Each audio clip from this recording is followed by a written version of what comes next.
Magandang umaga! Kumusta po? Narito po ulit ang update natin para sa lagay ng ating panahon ngayong umaga pa ng September 27, 2024 na kung saan sa ngayon po gaya ninyong nakikita ay nagkalat po ang mga banta ng sama ng panahon sa loob at labas ng ating area of responsibility. Dalawang bagyo po ang nasa labas ng ating PAR at meron pong isang LPA, pero ang tatlong ito po ay hindi naman banta dito sa ating bansa.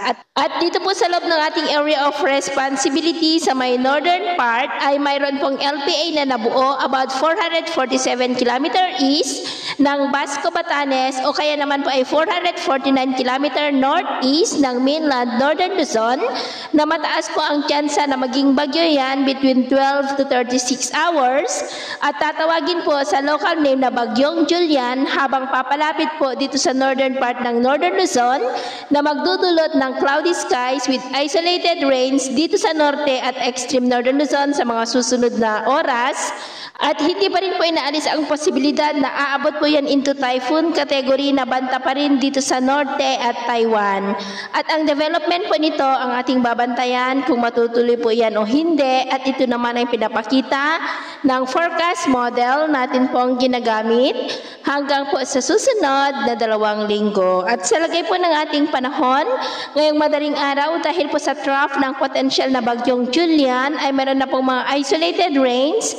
Diyan po sa ilang bahagi ng Batanes, Babuyan Islands at ilang bahagi po ng Ilocos Norte at Cagayan. May mga isolated rains rin sa ilang bahagi naman ng Isabela, Quirino, Aurora, Zambales, Bataan, Metro Manila, Bulacan, Cavite, Rizal, San Jose sa may Mindoro, ilang bahagi po ng Palawan, Iloilo, Masbate, northern part ng Negros, Cebu, Bohol, Leyte, ilang bahagi ng Samar, Hulosulu, Caraga at Davao Region. At mamaya po ay sisikat naman ang araw sa malaking bahagi ng ating bansa, pero dahil pa rin sa trough ng potential na Julian ay muulap na po ang kalangitan with isolated rains, dyan pa rin po sa may extreme northern Luzon.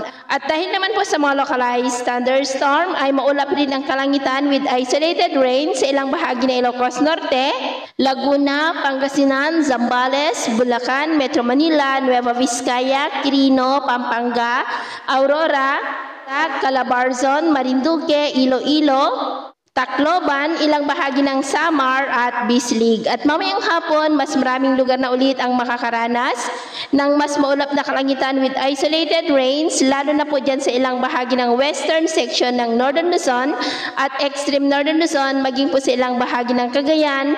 Kaya mag-ingat po tayo dahil posible pa rin ang mga banta po ng mga pagbaha at pagguho ng lupa, lalo na po dyan sa may extreme Northern Luzon, apektado na po ng trough ng sama ng panahon.